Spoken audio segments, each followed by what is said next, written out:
चलिए और एक और बड़ी खबर की ओर रुख करते हैं। देहरादून से ये बड़ी खबर रहेगी, जहां सीएम धामी ने अधिकारियों को जरूरी दिशा निर्देश जारी किए हैं। भूस्खलन से कृषि भूमि की क्षति को लेकर ये निर्देश दिए गए। कृषि भूमि प्रभावी योजना तैयार करने के निर्देश दिए हैं। तो भूस्खलन से बचाव के लिए प्रभावी योजना अब तैयार होगी। आपको बता दें कि सीएम धामी ने अधिकारियों को निर्देश दिए। भूस्खलन से कृषि भूमि की क्षति को लेकर निर्देश दिए गए, जहां कृषि भूमि प्रभावी योजना तैयार करने के निर्देश दिए हैं। तो भूस्खलन से बचाव के लिए प्रभावी योजना भी तैयार होगी। ज्यादा जानकारी लेंगे, सहयोगी सोनू लगातार हमारे साथ बने हुए हैं। सोनू, सीएम धामी ने अधिकारियों को निर्देश दिए हैं और ये निर्देश भूस्खलन से जो कृषि भूमि है उसको जो क्षति पहुंची है, जो नुकसान पहुंचा है, उसको लेकर दिए गए।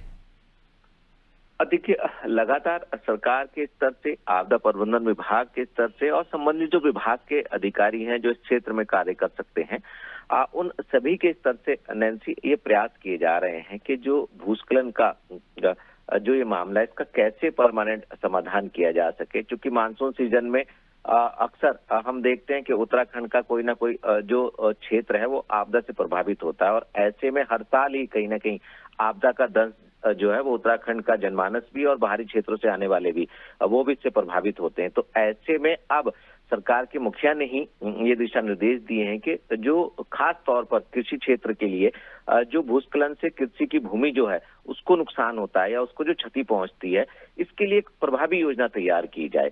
अब जो प्रभावी योजना तैयार की जाएगी इसमें संबंधित जो विभाग के अधिकारी हैं, विभाग अध्यक्ष हैं, सचिव हैं, आपस में समन्वय बनाएंगे और इस योजना का एक प्रारूप तैयार करेंगे।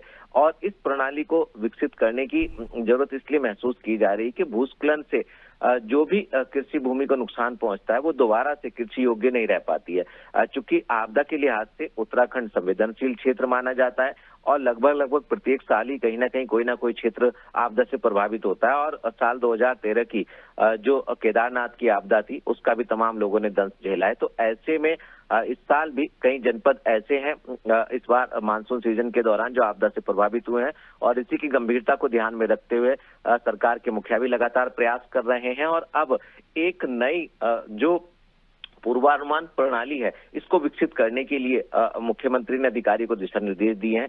जल्द ही इस तरह की एक कार्य योजना तैयार की जाएगी ताकि आने वाले समय में भूस्खलन से जो कृषि भूमि है उसको कम से कम क्षति हो और उसका दोबारा से कृषि के लिए उपयोग किया जा सके। बिल्कुल, यानी कि सीएम धामी के द्वारा अधिकारियों को ये निर्देश किए गए हैं कि जो भूस्खलन से जो किसानों की जो कृषि भूमि है उसको जो नुकसान पहुंचा है या तमाम जितनी भी कृषि भूमि को नुकसान पहुंचा है, क्षति पहुंची है, उसके लिए एक प्रभावी योजना तैयार की जाए। बहुत शुक्रिया आपका, बने रहिएगा और भी आगे आपसे अपडेट्स लेंगे।